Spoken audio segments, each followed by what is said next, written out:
Good evening, everyone. Thank you so much for joining us this evening. My name is Judy Blake, and I'm a program coordinator for Family to Family Network. We know that you are very busy, and we appreciate you taking time out of your evening to be educated and to be empowered. I want to introduce a few of my colleagues who have joined us on this webinar. Leslie Lawson. Hi, everybody. Leslie has been with Family to Family Network forever and a day. Wealth of information, lots of knowledge. She and I will be co-presenting this evening. And we have Christina Zavala. Hola. Christina is bilingual. I always say in my next life, I will be bilingual, but not happening in this life. And Christina also welcomes you and looks forward to helping our Spanish-speaking families as well as other families. Newest to the group is Leonella Castillo. Hi. So Leonella is also the parent of a loved one with a disability, as well as Leslie and myself. And Leonella will be presenting along with Christina in Spanish, the same information in October. So we're really happy that you're here tonight. It's really important that you understand your rights as a parent in the special education system in the public schools. So keep in mind that even if your child is in a charter school, yes, KIP, I think there's one Excel Learning or something like that, charter schools must follow the same laws as public schools. If your child, for example, is in ABA therapy or in a private school, eventually you might be having them in public school, and that's why it's really important that you still be educated.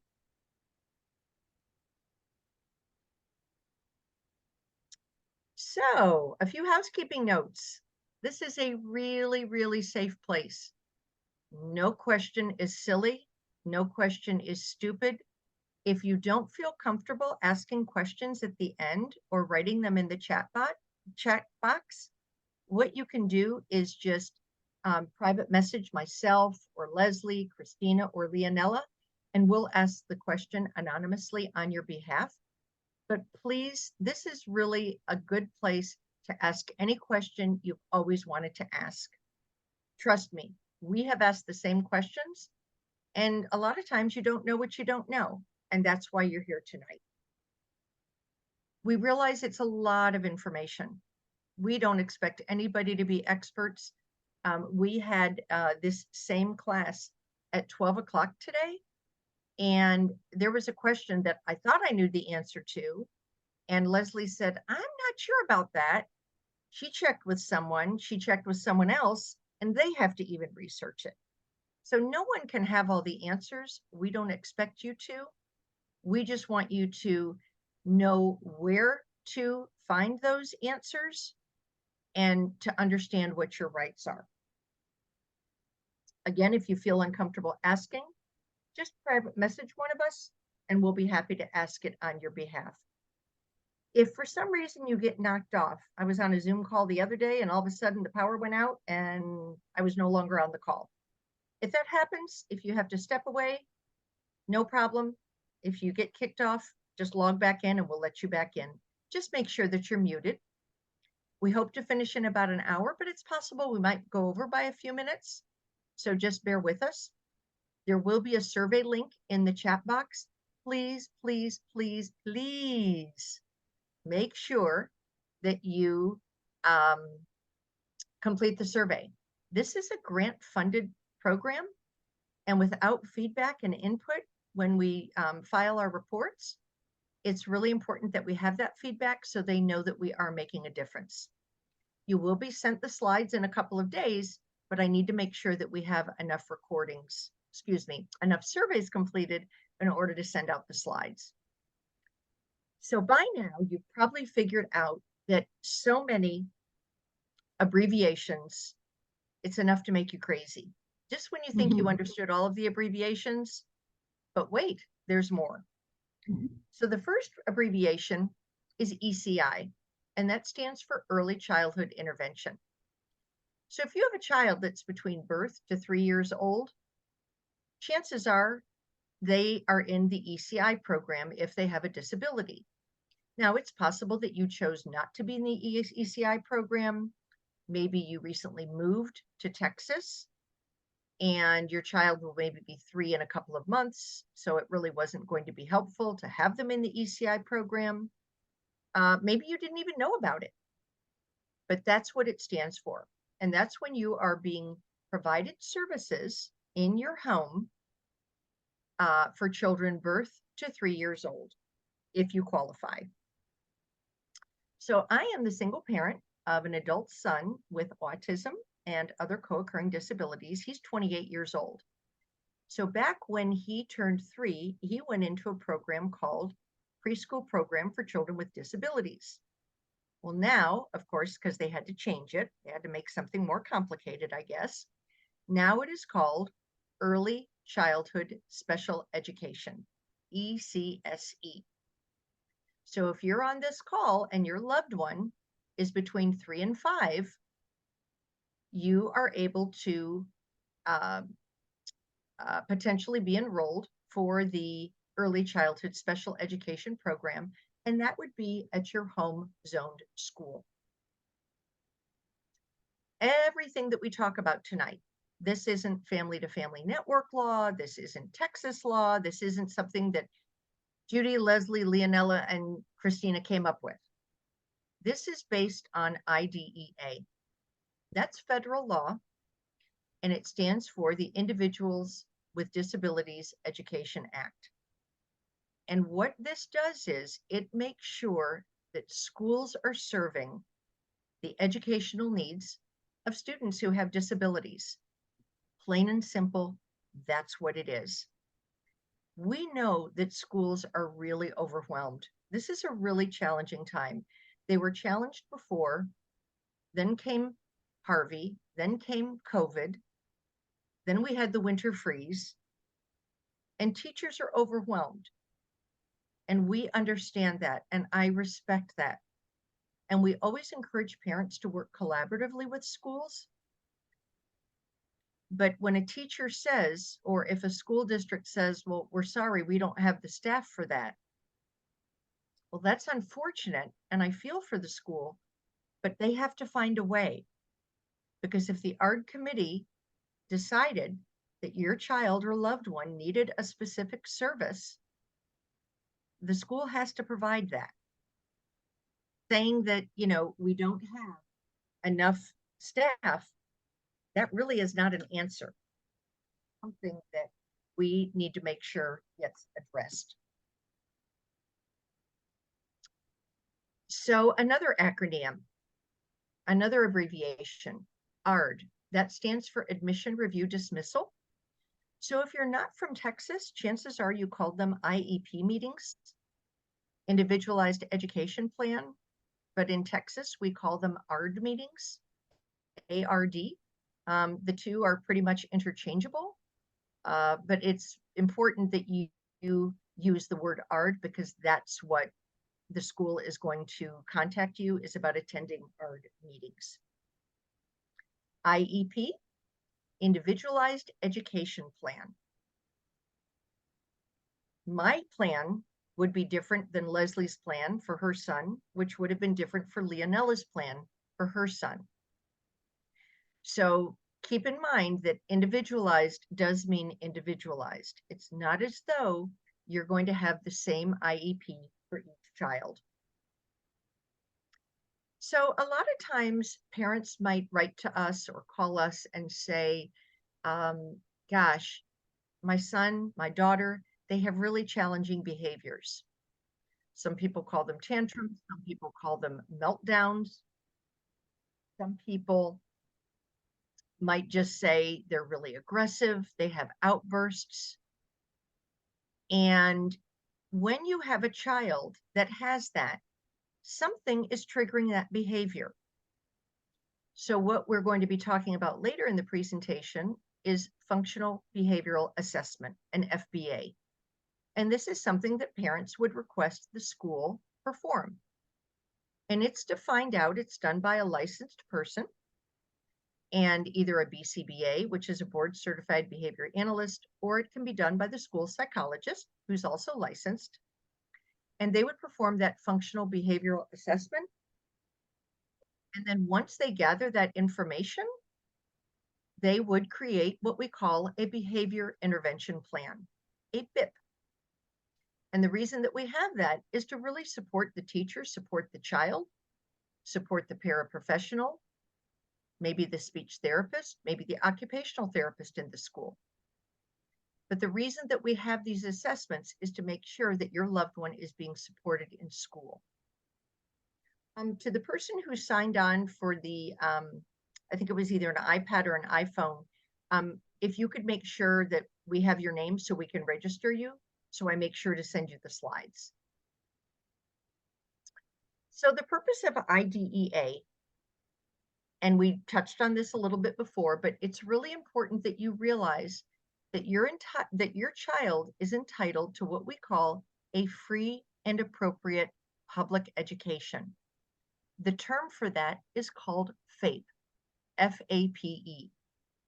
So your loved one should be receiving a free, appropriate public education. It may not be the public education that you necessarily want. You might want more, but appropriate is the key word, free is the key word, and that it focuses on their individualized needs regarding special education and related services. It is supposed to meet their unique needs. And it is to prepare them for further education, employment, and independent living. Basically, that college and career readiness. And I realize that if you're on this call and your child is young, you're thinking, oh my gosh, my child's 4 years old. There's no way I could even think about that. You know, in the blink of an eye, time passes so quickly. And before you know it, they're in high school. What's important to realize is that the more you're educated, the more you can advocate for your child. And the last chapter is never written. We don't really know what your child can do because they might be young, or maybe they haven't gotten the right support, but we need to make sure that they do receive that right support. So what happens when your child is no longer in ECI and goes to the public school? What would be happening is that the ECI service coordinator, they would conduct a planning meeting. And this should be done not more than 90 days, about 90 days before your child turns 3 years old, but not more than 9 months beforehand. So the reason that they're going to have this meeting is so that you can be introduced to the school. And sorry about that. Forgot to silence that phone.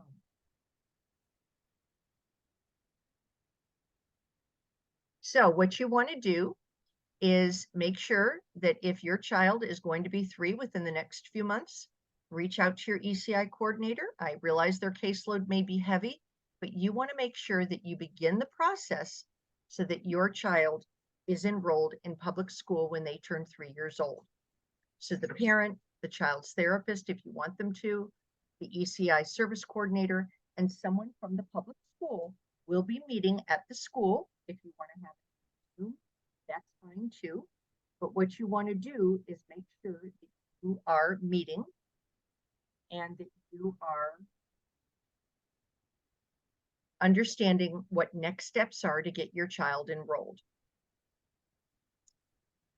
You're going to develop a plan. What is it going to take for your child to transition smoothly out of ECI, services that were in the home, and go into the public school? Chances are your child should be eligible for special education, and your ECI service coordinator and the school will help you learn what services you're exploring, your options, and what other related services your child might be needing.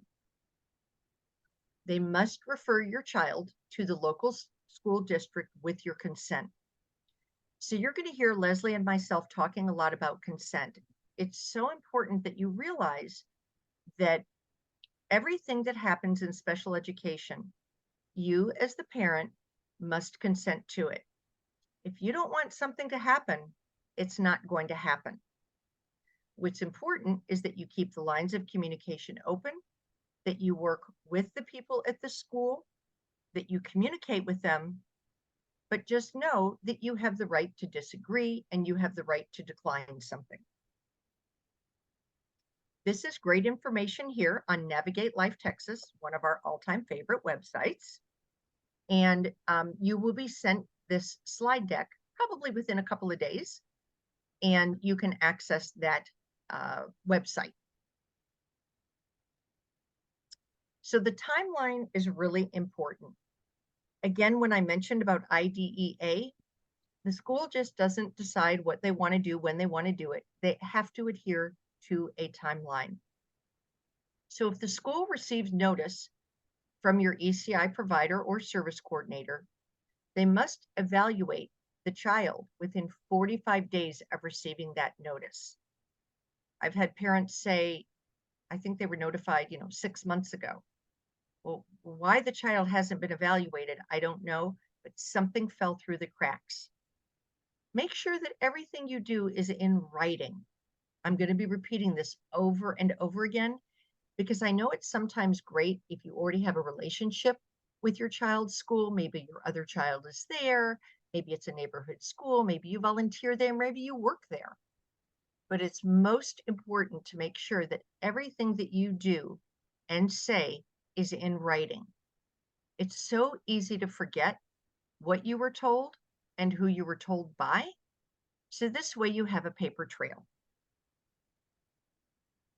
So once you have given consent for that evaluation, they will conduct what we call, remember that FIE, that full and individual evaluation. And you want to make sure that your child is tested in all areas of suspected disability. So for example, say my son Ryan, he was evaluated by a developmental pediatrician and he was determined to have autism.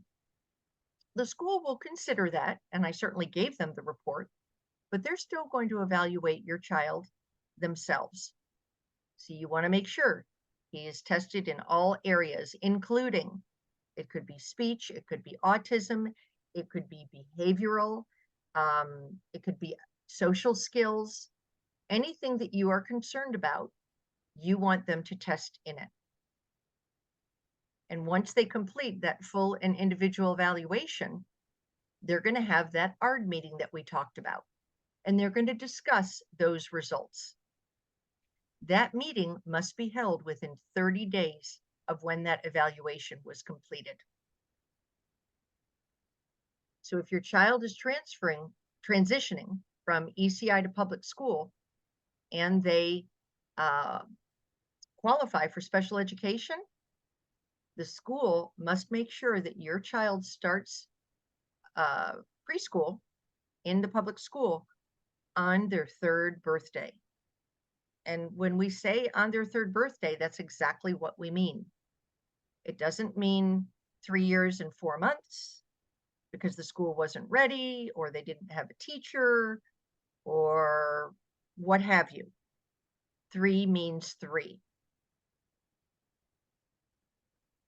So the timelines for children who are not in ECI, we had a parent this afternoon who joined us, and they had moved here from another state, and the child was going to be 3 in a couple of months. So they had no ECI services. What you want to do is, again, make sure everything is in writing, and you must just submit a written request to your child's school. Once they receive that written request, they have 15 school days to provide you with an opportunity. Remember about that written consent that we talked about? You must sign, or they must send you that written consent so that they can complete that full and individual evaluation. That must be within 15 days. Again, be specific. Don't just assume that they're going to know to test your child for a speech delay or for social skills or for autism if that's what you want. And they're going to provide you with that notice of what we call the procedural safeguards. And what that does is that procedural safeguards, that explains your rights under the law. It tells you what to do if you disagree with a decision. So they have, again, there's that timeline that we talked about, 45 school days to conduct that evaluation after the parent signs consent. And then there's 30 calendar days to have that ARD or IEP meeting once the evaluations are completed. So you still have the same timeline. But if you don't contact the school within, if you've contacted the school a month before they turn 3, it's not as though they're going to be able to rush to get everything done. They're still going to follow that timeline on this slide. So the minute you know that your child might be needing services in the public school, contact the school, get the process started. But they have 30 calendar days to have that ARD meeting. And they're going to determine eligibility and what your child qualifies for. So what do you need to remember? Always keep copies of all written documents. Trust me, we know at Family to Family Network that you are so overloaded, you're overwhelmed, you're juggling work. Maybe you're taking care of an elderly parent. Maybe you're working multiple jobs. We know it's a lot, and we understand that. But we want to make sure that you keep copies of all written documents for your records. And it's fine if the school wants to call you, and that's great. But what you would want to do is make sure you get the name, the contact information, and what they do, so that if you need to follow up with them, you can. And then you want to send an email to them. Dear Mrs. Smith, thank you so much for your call today. I just want to make sure that I understood what you told me, and Billy will be receiving this, or Billy will be changing that, or Billy will be what have you, whatever it is regarding your child. But you have to consent to it. The school can't just one-sided make a decision. They can't do that. So anyone can make a referral for an evaluation. Anyone can. You should be part of the process. So there's a big difference between a full and individual evaluation and what we call a READ. So READ stands for Review of Existing Evaluation Data. It is not the same as that full and individual evaluation. A READ just means that, say, for example, maybe you transferred from another school. Maybe you have outside reports from a private school. That's all a READ is. They are looking at existing data. That's all they're doing. It's not an evaluation. You have the right to ask what examinations or tests are going to be used during that full and individual evaluation. And what are they going to use to develop that individualized education plan? We know that you're not going to maybe understand what some of the tests are that are going to be performed, but you can maybe ask your pediatrician. Maybe you want to ask other parents. Maybe you want to call Family to Family Network and ask us. But you need to know, and it's important that you know. So the school is going to send you written notice when they recommend or decline a full or individual evaluation. So if they deny something, they need to let you know why. They must let you know why. Hopefully, they would agree that your child does need that evaluation, but you need to be told in writing if they refuse to do something.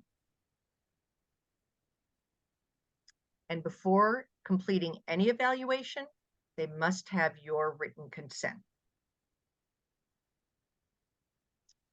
Please remember that you have what we call due process rights in every step of the special education process. You know, we've already talked about consent. We've already talked about the difference between a read and that full and individual evaluation. We've already talked about knowing what tests are going to be performed. So keep in mind that you have rights every step of the way. So when we talk about the IEP, think of it, you know, we have that triangle, we have that pyramid, if you will, and on the bottom is a full individualized education plan. Need the reading glasses. Can you tell I'm old? Mhm. The full individual evaluation. So what that's going to be is that's ongoing data collection. So if you approach the school and say, okay, my son was receiving special education services. We're here from California, and they're not just going to say, oh, okay, well then we're going to automatically place him here. They still need to evaluate him. They need to make sure that they keep the same. Leslie, what's the word I'm thinking of? So I guess the purpose of this slide is that, you know, when you go into an IEP meeting, you don't start out talking about placement or Thank goals you. and objectives. You Thank you. start out with the evaluation and any ongoing data collection. There are very specific rules when you move into a new school district, whether it be in-state or out-of-state. And we don't have a slide on that, but if anybody needs that, because they have to follow the sending district's IEP. That's what I was thinking of, the sending district. Yeah, Thank and you. they could adopt that. Yes, Or they but they could, most of the schools are going to want to do their own evaluation eventually, but they exactly have to honor the old IEP and the services. So think some people come in with a lot of services from a different state right. or school district. So don't let them get rid of that if you don't agree to it. But Exactly. the IEP is built block by block. So you can't determine the students' present levels without first having the evaluation. You can't determine the goals and objectives without having a good PLAF, which is the present levels of academic and functional performance. That's academic and functional. Mhm. And you can't determine the supplementary A's and services they need until you see what the goals are. And then placement is last. You can't determine placement until you have all the other stuff done. So a lot of times I hear parents say, oh, they already told me my kid's going to be in life skills. Right. Well, no, How- that's not right. There's a whole process to go through before you even get to placement. And that's the purpose of this slide, is to let you know that the evaluation comes first. Then they're letting you know what the present levels are, then the goals and objectives, and then placement is last. Yeah. Thanks, Leslie. I couldn't think of that. That's okay. And then the read is to gather all existing data and information that you already have, because then that helps you determine what formal evaluations need to be done. And that'll happen when it's time for your child to have. That'll happen in the initial evaluation. They're going to gather information that you give them, that any outside evaluations you've had, or outside therapy information, and that helps them determine what formal evaluations need to be done. And that's going to be the same process when it's time for a reevaluation. You can't be evaluated more than once per year, but they are required to reevaluate every 3 years. But a lot of times what happens when it's time for the 3-year reeval, sometimes they do a read and parents think they've done new formal evaluation and they haven't. So that's the point we're trying to make about a read not being a formal evaluation. Um, Uh, you just confused me so bad. oh, okay. So anytime, let's say it's time for a 3-year reeval. The Okay. first thing they're going to do is a read. They're going to look at any new information and ongoing information. And from that, they're going to decide, okay, does any new formal testing need to Not be that done? part. Not that part. The part about if you're from a different state, they don't. Mhm. That's you like you said. Like if you moved from California, they wouldn't Mhm. accept California's. That they would have to do a new evaluation.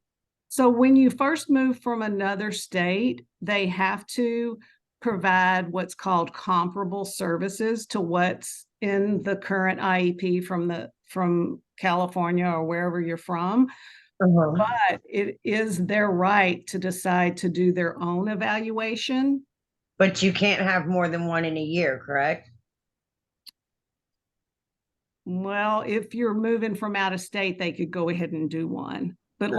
like the reason I said you can't have one more than once a year, the point I was trying to make. So let's say your child started at kindergarten and then it's been 3 years. Okay, with you, it was just said together, so that's why I was like, "Oh, this is confusing me. This is really throwing Right. me."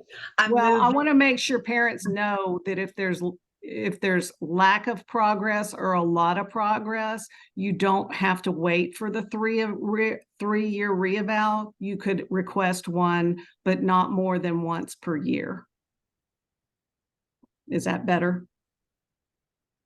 Yeah, it was just when we were saying it together, I thought it was all of it, one instruction.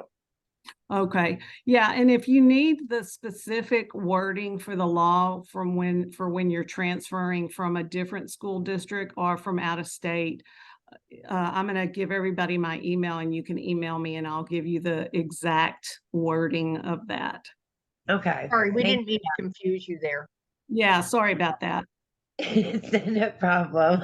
And the big thing to know too is a lot of times I'll ask parents, when was the last time your child was evaluated? And they'll say, oh, he was just evaluated. And then if I look at the paperwork, sometimes I see he was not just reevaluated. All they did was a read. The read Oh, is no, I'm actually trying to get him evaluated right now, but I'm Mhm. moving in December to another state. So that's where I'm like, uh-oh. And I'm literally looking at these dates and like they have to have it done in 15 days and 45 days. Like I'm probably going to not even get the full evaluation before I'm out the door. So that's where I'm like, I don't know what to do. I'm really Let's like, talk to you about that after the meeting, yeah, okay? yeah, yeah. Yeah, we'd be happy to. Um, okay, next slide, Judy. So different areas might need to be evaluated for each child. When they do the initial evaluation on that consent form, they should list what areas they're going to evaluate. So if they've left an area out that you're concerned about, make sure they add it before you sign consent. And these are just some of the areas they may evaluate. Not everybody's going to be evaluated in every area. If you don't suspect autism, if there's no signs of autism, you probably wouldn't evaluate in that area. But I mean, sometimes I see evaluations and they've left out really important areas that the parent was concerned about. So it is up to you to add that, because these timelines apply to the initial evaluation. There are no defined timelines for the re-evaluation. You have to kind of work with your team to get those timelines set. So if you miss an area, make sure you look, and the initial evaluation there's an evaluation in every area that you're worried about, every area of suspected need. Otherwise, if you miss that, you can always ask for additional evaluation, but those timelines aren't going to apply like they did for the initial evaluation. Nope, sorry. And okay, so you have a lot of rights during the evaluation process. I just love the Disability Rights IDEA Parent Manual. It's very parent-friendly, easy to read, and we're going to talk here about some of the rights during evaluation, but I really encourage you to print this handbook manual out, read it, learn it, use it, highlight it, take it with you to every meeting. Mine was like ragged by the time my son got out of school because I used it so much. But anyway, you do have the right to be given written notice before the school evaluates or refuses to evaluate, be given information about all abilities, skills, and knowledge to be evaluated, be given descriptions and explanations of the procedures.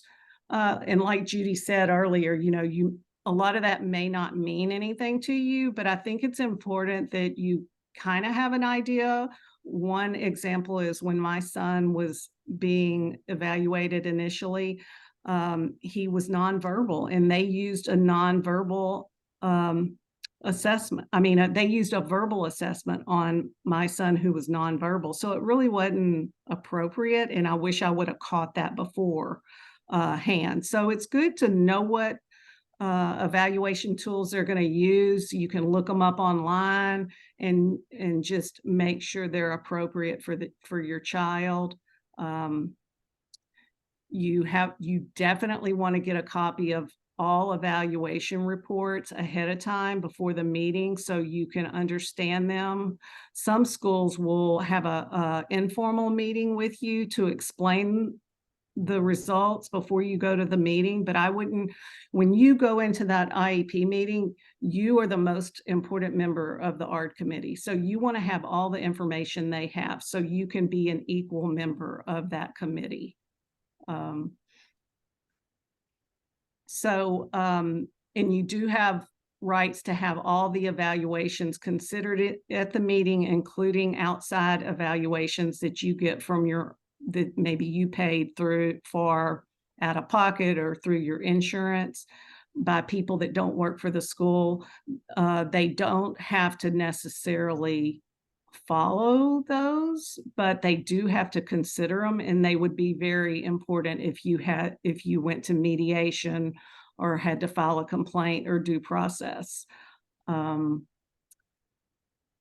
So you should have all the evaluations and test materials in your language, and in a language that your child can understand also. They should never use one evaluation or test to determine eligibility. They should use a variety of tests, and especially when children are very young, IQ tests are not really a good indication what could happen in the future. I've seen kids blossom, and you always want to have high expectations, and they'll even tell you that an IQ test of a typical 3 or 4-year-old isn't necessarily correct. It could change a lot. So I wouldn't worry about that. You want to make sure they're on the right path, and kids really can surprise you. Okay, your child's been evaluated. What can you do if you think their evaluation is incomplete or wrong? You can ask them to do more testing like we talked about. Of course, the same timelines aren't going to apply. You can also ask for an IEE, which is an independent education evaluation at the school's expense. And so if you disagreed with the evaluation, you didn't feel like it was a good picture of your child, or you disagreed with the placement because of that evaluation, you could ask the school to pay for an independent evaluation. They'll give you a list, or you can pick your own person to do that. They have to have appropriate credentials. A lot of times they'll require them to be in a certain mile radius. They'll give you the parameters, and they have to be willing to contract with the school for payment. But that can be very powerful, getting an independent evaluation, because once they pay for it, you know, they tend to really pay attention to it. And they have to do that if you request it, or they have to take you to due process to not do the IEE.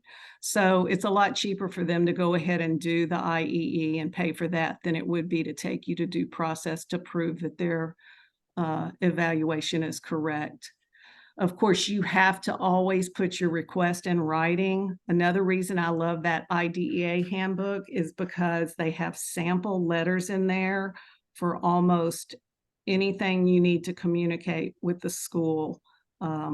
So I always found that to be very helpful.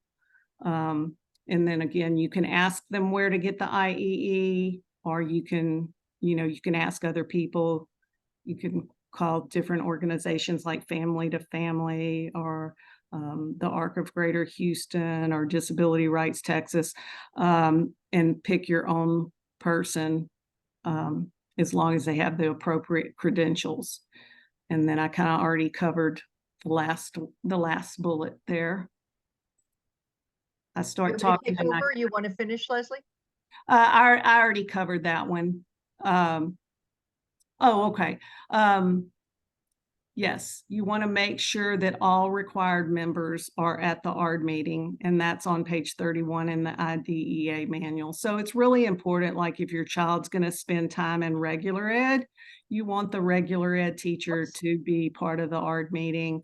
And there is a list of required ARD members to be at the meeting. And sometimes they'll do their part and ask to be dismissed, and that's fine if you don't have any more questions for them.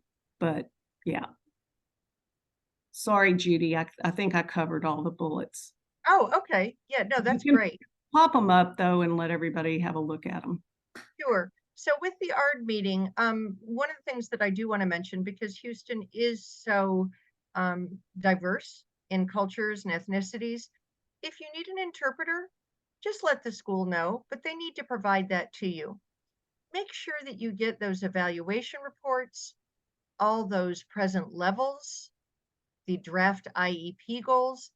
They need to be in writing to you, I would say at least 3 days beforehand, so that you can take a look at them. It's really important that you know what's going to be discussed at the meeting so that you can be a contributor to the meeting. You know your child. It's your decision, but you need to have the information in order to make those decisions. And it can be challenging at the ARD meetings because sometimes there's 8 or 9 people, and that can be really intimidating. So bring a friend, bring a neighbor, bring anyone, just for that moral support.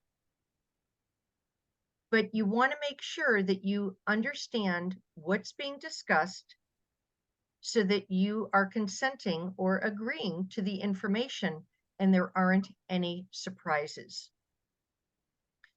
We've talked about notice of procedural safeguards, and the reason that we're bringing it up again is because it is that important.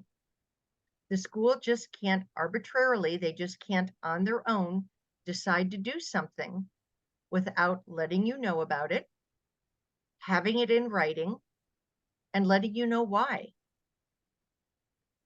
And those procedural safeguards should be given to you at a minimum of once a year.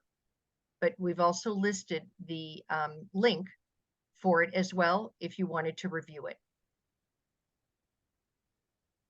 So again, here's that prior written notice.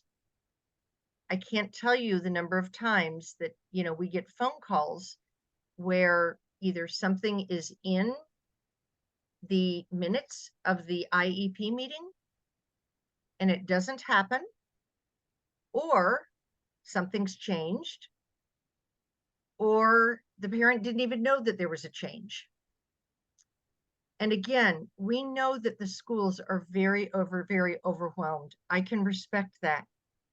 But you as the parent need to know because it's important that all of our kids have some structure. They know what's going to happen and they know what changes are going to take place. And you need to make sure that you approve those changes. Everything needs to be in writing. I will tell you this, there's supposed to be the 5-day rule. They're supposed to give you 5 written days notice. I can tell you that there were times that the special ed chairperson would call me and say, "Hey, Judy, I'm so sorry. I meant to send it to you a couple days ago. I've been so swamped. Can we do this? And can we start it on this day?" No problem. But I made sure she sent it to me in writing, and then I wrote back in writing. So it's okay to waive that 5 days if you're comfortable, but you just want to make sure that you at least have that 5 days notice for any changes if that's what you need. So the additional considerations, these are something that need to be considered in those IEP meetings. You know, does your child need assistive technology? It's so interesting when parents will say, "Oh, my child can't communicate." Keep in mind that that behavior that your child has, be it positive or negative, that is communication. They're letting you know whether or not they're happy or not happy. And if your child is nonverbal, meaning they're not speaking, maybe you need an evaluation for assistive technology. If that's something that you feel you need done in that full and individual evaluation, request it then. The school needs to evaluate and provide that technology at no cost. Train your child, train the teacher, and train you on how to use that technology. Technology is a wonderful thing. There was not a lot of it 30 years ago when my son needed services in public school, but it can be really helpful. We were using the PEX pictures, the picture exchange communication symbol pictures, and that's what we used. But look into extended year services. Some students benefit from having year-round school. I shouldn't say year-round, it's really about 6 weeks, but that's something that needs to be considered. If your child is on the autism spectrum, it's important that you realize the autism supplement. A lot of parents don't realize this, and this is something that Texas really does have right. But there are strategies. There are 11 of them, and they must be considered during that IEP meeting. Would your child benefit from these listed? Would they benefit from positive behavior supports? Does the parent or family need additional training? One of the things that really helped my son was social skills support in the home. Does the staff need additional training? So these 11 bullet points listed, it is something that the ARD committee must consider for your child. And I was going to say too, is when the autism supplement first came out,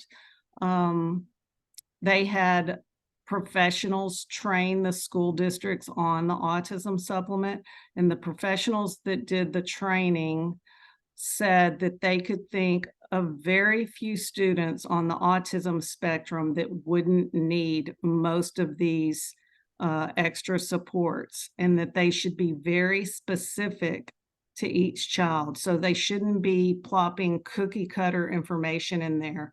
Like my son, and if anybody wants to see my son's autism supplement, I'd love to share it with you, because not that it would be right for your child, but you could see how specific it was to him.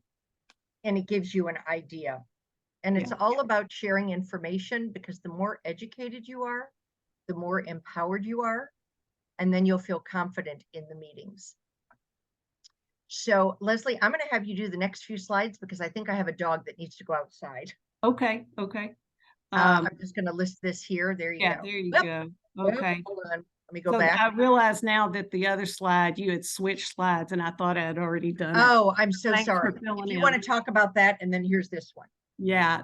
So, oh no, go back to behavior intervention, Judy. Oh, well. Going to Can be you able to. No, Sorry. no, I was talking about earlier when you had to take over for me. Oh, okay. Yeah. Yeah, Let me. behavior. No, Judy. Can you put behavior intervention up there? We haven't done that one yet. Oh, okay, sorry. Trying to see how I can go back. Christina, how do I go back? Leonella? Just Oh,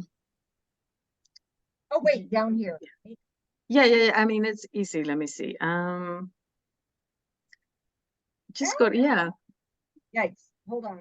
Well, you can just get out of the presentation and go back to and then put it back again. Okay, let me do that. Mhm. My apologies, everyone. It's easier. Yep, okay, so sorry. No problem. Let me do this.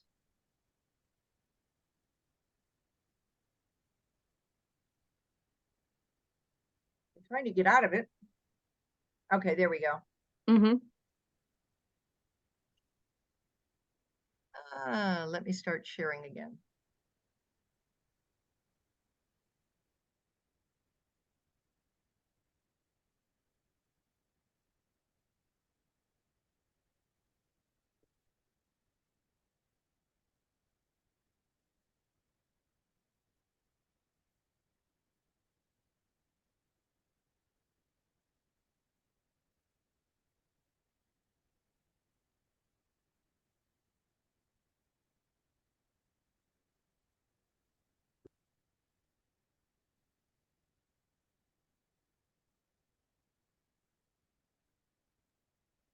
You can just find the slide that she needs and share again. Yes, that's what I'm gonna do.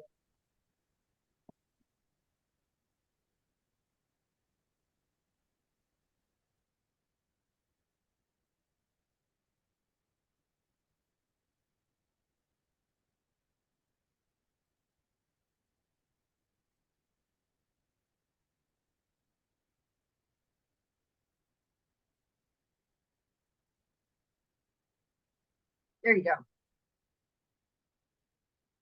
Thank you. You're welcome.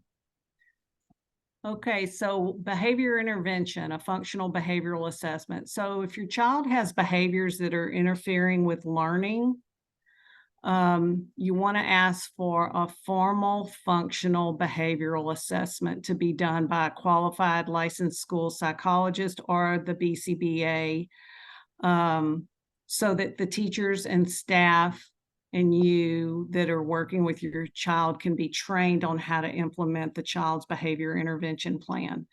A lot of times people will have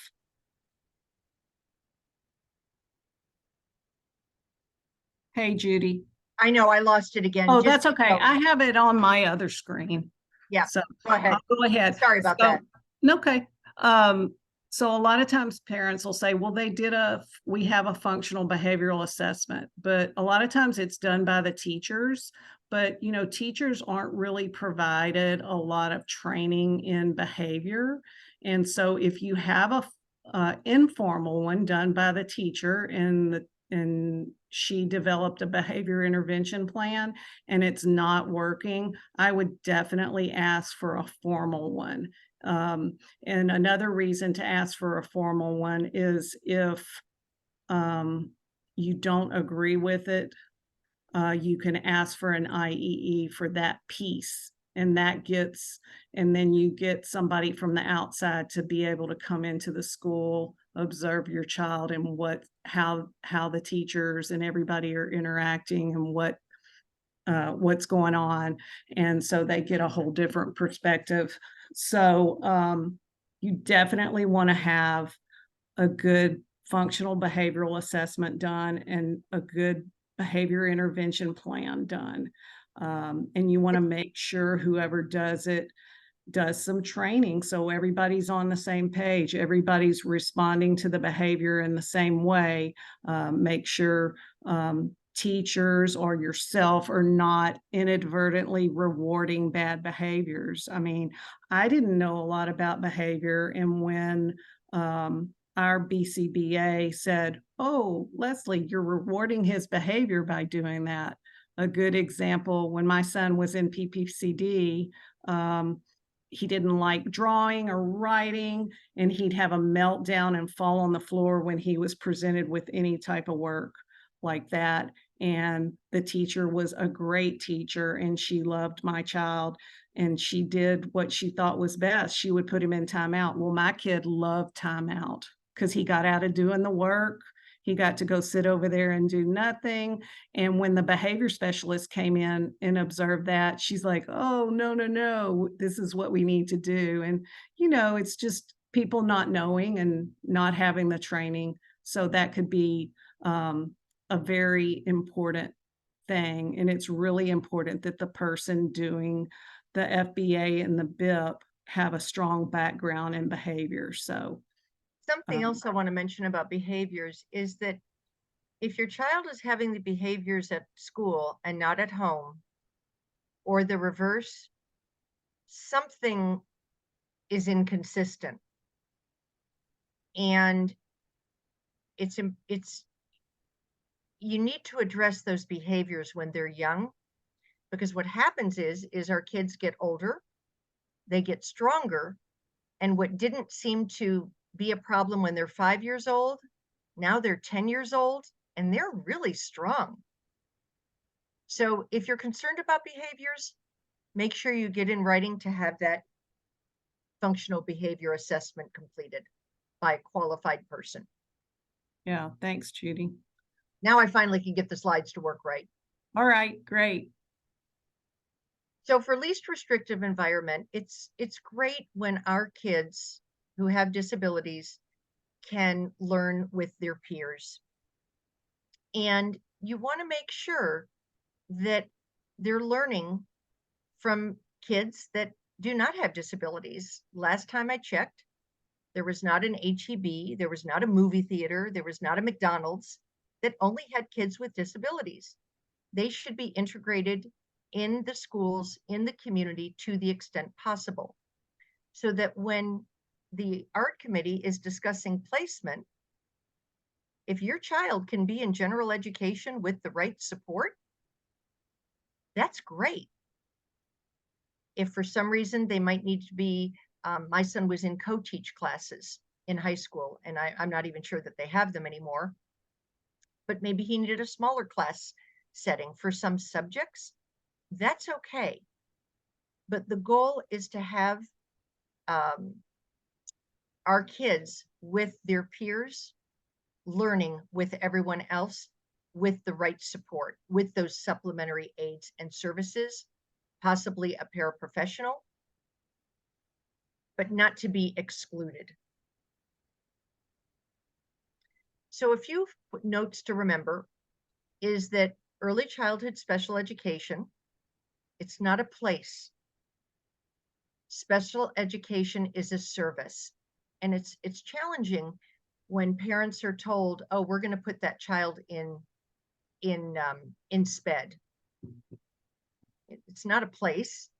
They're receiving special education services. And they can be provided in a variety of settings. Your child can still be in a general education class, but maybe have in-classroom support. Dual enrollment.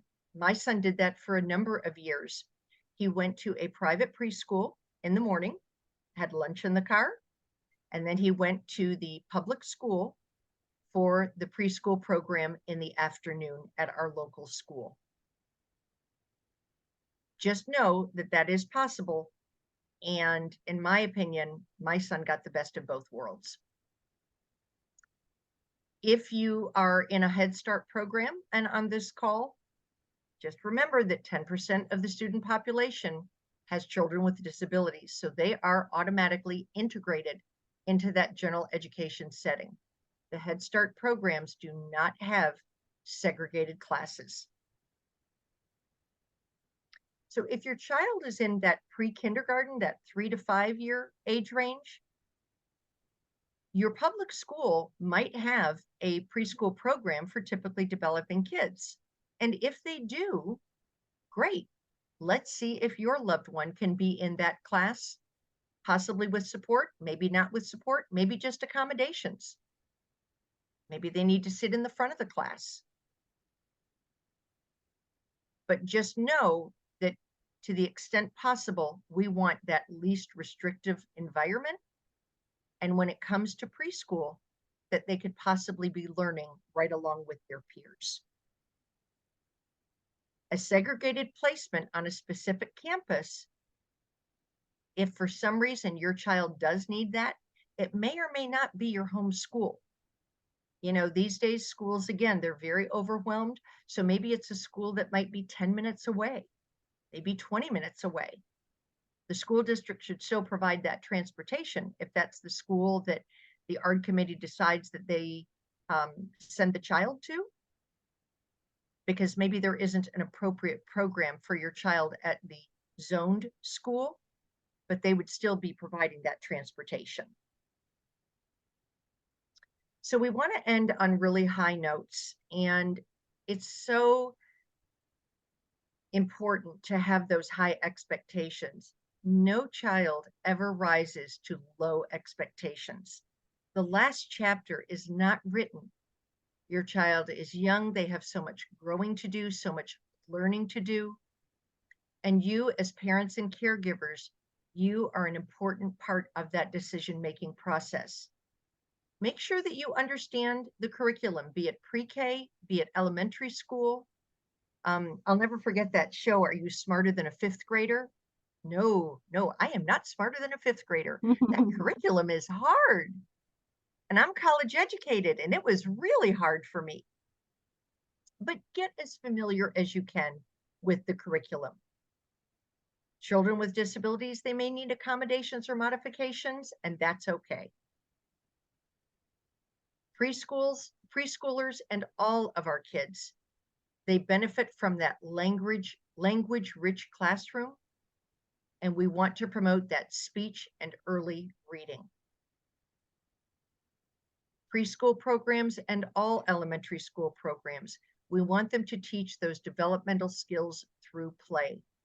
Social skills are really important. And there's a big difference between children who are maybe shy, maybe introverted, maybe like to keep to themselves, and ones that might need help developing those social skills. And if your child is one of those, they need to be evaluated and that they need to receive that support.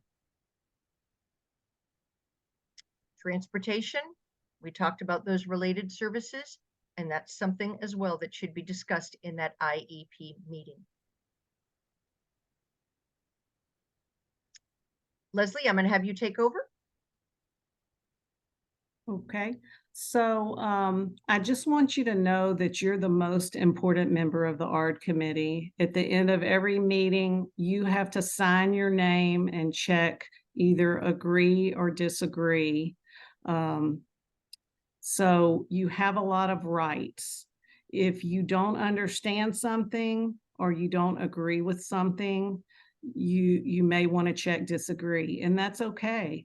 You may maybe you don't want to maybe you want to take the whole document home first and look it over and make sure it says everything like you thought it did before you bring it back. You have to do that pretty quickly. But maybe if the ARD meeting doesn't, if you don't have enough time and you feel rushed, you can always ask them to table the ARD and come back and finish it at another time. But if you disagree, there's a 10-day or more recess and you come back together and try to come to agreement again. But if the 10-day recess ARD, if you disagree, you have to take action or they get to do what they feel is best. And that's why your procedural safeguards are so important. I know I was guilty of not reading my procedural safeguards at first, but boy, did I learn how important it was to know what to do if you disagreed. You have to either file a complaint with TEA, file for mediation with TEA, or file for due process. Now, just because you file one of those things doesn't necessarily mean you're going to go through with that, because the first thing that the Texas Education Agency tells the school when a parent files one of those 3 things, they say, "Hey, can you go have a resolution meeting with this family and try to work it out?" And a lot of things get worked out in resolution most of the time. That's why if you go on TEA's website and look at due process cases, there's not a lot of them there because they generally get worked out at, at resolution. Mediation is very parent friendly. And a complaint is for something that's real cut and dry. Your kid was supposed to get special speech services, for instance. They didn't have a speech pass, so you filed a complaint and you ask that the school pay for private speech. I've seen that happen before. So they can't just say they don't have money or people to take care of. That's a good example of that. Judy was talking about that earlier.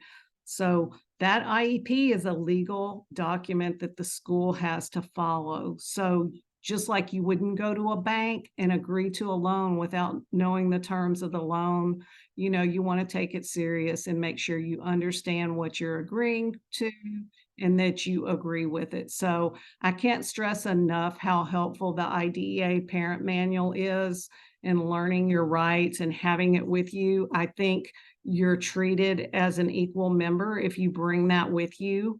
I always put it on the top of my stack so they knew that I know my rights. I think you're treated as an equal member if they know you know your rights. That shouldn't necessarily be that way, but it is sometimes.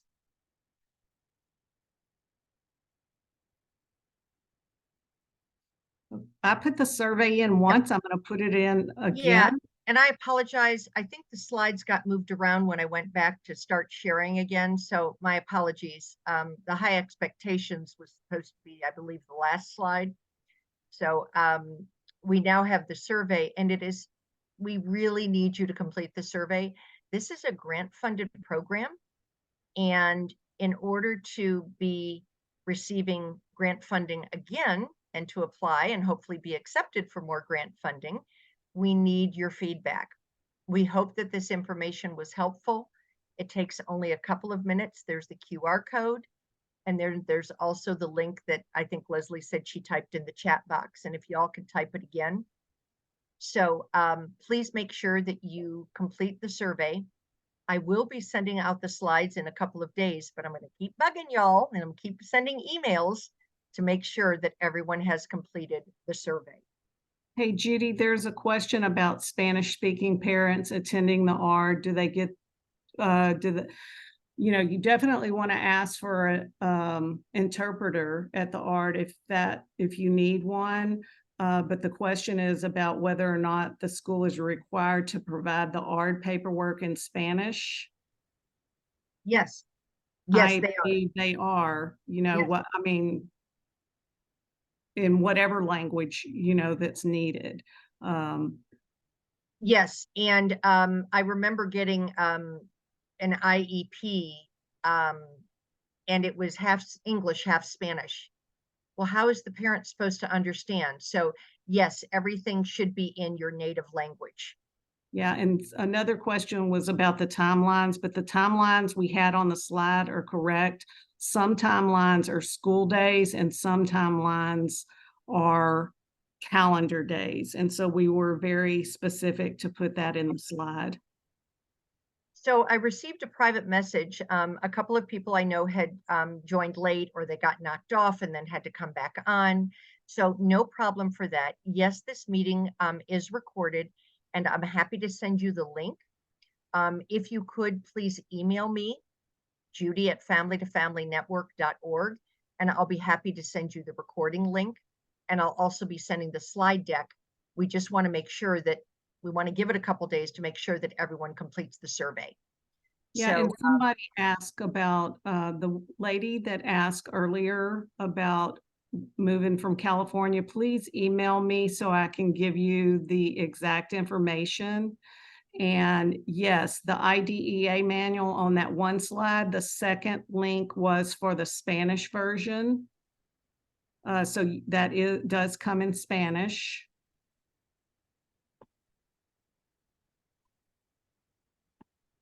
There's another question about how often should a read be done? So, a read is going to be done. That's the starting point of a new evaluation. So the school is only required to do a reevaluation every 3 years. So if you don't request one sooner than that, every 3 years they would do a read, and then you would come together, and based on all the information gathered in the read, you guys would decide, do we need to do a whole new evaluation? Do we just need to do this piece because they're struggling in reading? Or do we need to do this piece because they're having behavioral difficulties? Or you suspect dyslexia? Or something like that. So, but once a year, you're going to have an IEP meeting, and basically you're going to update the present levels of academic and functional performance. So that's, and bring to the table any new information. So that's done once a year, because you want to make sure the present levels are updated so you can write appropriate goals and objectives, and make sure the student is getting all the services they need. If they're in regular ed, do they need more in-class support time for somebody to come in and help them? Do they need more speech therapy? Can you reduce speech therapy? Whatever. So that you're going to look at all of that every year, but they're only required to do a new evaluation every 3 years unless a teacher or a parent requests that it be done sooner, and it can't be done more than once a year. Any other questions? We want to be respectful of everyone's time, and you can email Leslie or myself. I believe that we've addressed all of the questions. And again, the slide deck will be sent in a couple of days. Feel free to reach out to us. And we are so happy that you joined us for this presentation. We're going to be having a September 20th presentation, also at 12 p.m. and 6 p.m. And that's going to be discussing top tips for ARD meetings, for IEP meetings. And we hope that you can join us then. I'll be sending you lots of email reminders, because I And know that we all get very busy. If you know anybody that needs it in Spanish, Leonella and Christina are going to Thank be you. doing it in Spanish. So That's in please, October. yeah. Yes, that will be in October. Mhm. So we thank you so much for joining us.